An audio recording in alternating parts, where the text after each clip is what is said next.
Hi friends, welcome to Rama spicy kitchen. అందరూ ఎలా ఉన్నారండి? ఈరోజు మన వీడియో శనగపిండితో బొంబాయి చట్నీ ఎలా తయారు చేసుకోవాలో చూసేద్దాం. దీనికోసం ముందుగా స్టవ్ పై కళాయి పెట్టుకొని 2 స్పూన్లు ఆయిల్ యాడ్ చేసుకొని పోపు దినుసులు వేసుకోవాలి. పోపు దినుసులు బాగా ఫ్రై అవ్వగానే కొంచెం కరివేపాకు కూడా యాడ్ చేసుకోవాలి. దీంట్లో మనం సన్నగా తరిగి పెట్టుకున్న అల్లం కూడా యాడ్ చేసుకొని ఫ్రై చేసుకోవాలి. అల్లం పోపు దినుసులు బాగా ఫ్రై అవ్వగానే 2 లేదా 3 పచ్చిమిర్చి కూడా యాడ్ చేసుకోవాలి. దీంట్లో మనం కారం వేయమండి, మన కారానికి తగినన్ని పచ్చిమిర్చిని యాడ్ చేసుకోవాలి. పచ్చిమిర్చి కూడా బాగా ఫ్రై అవ్వగానే దీంట్లో మనం ఒక పెద్ద సైజు ఆనియన్ కట్ చేసుకొని వేసుకోవాలి. ఎప్పుడు ఒకేలా పల్లీ చట్నీ టమాటో చట్నీ కాకుండా ఇలా బొంబాయి చట్నీ చేసుకోండి, చాలా బాగుంటుంది.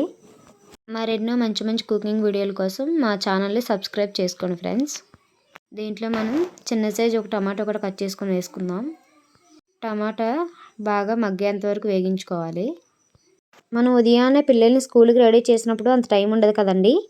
టిఫిన్లోకి ఈ చట్నీ మిక్సీ పట్టుకునే పని లేకుండా చాలా సింపుల్గా తొందరగా రెడీ అయిపోతుందండి. మనకు టైం కూడా సేవ్ అవుతుంది. టమాటా తొందరగా మెత్తబడడం కోసం కొంచెం సాల్ట్, అందులోనే కొంచెం పసుపు కూడా యాడ్ చేసుకొని పచ్చివాసన పోయేంత వరకు ఫ్రై చేసుకోవాలి. సింపుల్గా అయిపోతుంది కదా, టేస్ట్ ఎలా ఉంటుందో అనుకోవద్దండి. టేస్ట్ అయితే చాలా బాగుంటుంది. ఈ చట్నీ ఇడ్లీతో అయినా, దోశతో అయినా, దెబ్బ రొట్టెతో అయినా సూపర్గా ఉంటుందండి. ఒక 4 స్పూన్ల శనగపిండి వేసుకొని వీడియోలో చూపించిన విధంగా పలుచగా వాటర్ వేసుకొని కలుపుకోవాలి. బాగా ఫ్రై చేసిన తాలింపులో యాడ్ చేసుకొని చిక్కగా ఉంటే మరికొన్ని నీళ్ళు యాడ్ చేసుకొని ఉండలు కట్టకుండా బాగా కలుపుకోవాలి. దీంట్లో కొంచెం నీళ్ళు ఎక్కువగానే పోసుకోవాలండి. పిండి ఉడికే కొలది చట్నీ చిక్కగా అయిపోతుంది. మంట హైలో పెట్టుకొని అలా కలుపుతూ ఉంటే మన చట్నీ అనేది చిక్కబడిపోతుంది. దీంట్లో సాల్ట్ కూడా ఇప్పుడే యాడ్ చేసుకోవాలి.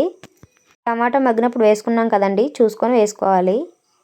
మీకు ఏమైనా కుకింగ్ వీడియోలు కావాలనుకుంటే కామెంట్ చేయండి ఫ్రెండ్స్, నేను కన్ఫర్మ్గా వీడియో చేసి పెడతాను.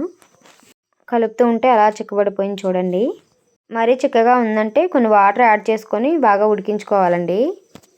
దీంట్లో మనం ఫైనల్గా సన్నగా తరిగి పెట్టుకుని కొత్తిమీరని యాడ్ చేసుకొని 1 నిమిషం పాటు అలా ఉంచుకొని స్టవ్ ఆఫ్ చేసేసుకుందామండి. అంతే, ఎంతో టేస్టీ అయిన బొంబాయి చట్నీ రెడీ అయిపోయింది. దీన్ని ఇలా దెబ్బ రొట్టెతో సర్వ్ చేసుకుని తింటే చాలా టేస్టీగా ఉంటుంది. తప్పకుండా ట్రై చేయండి ఫ్రెండ్స్, చాలా బాగా వస్తుంది. మా వీడియోలు మీకు నచ్చినట్టయితే లైక్ చేయండి, సబ్స్క్రైబ్ చేసుకోండి ఫ్రెండ్స్. బాయ్.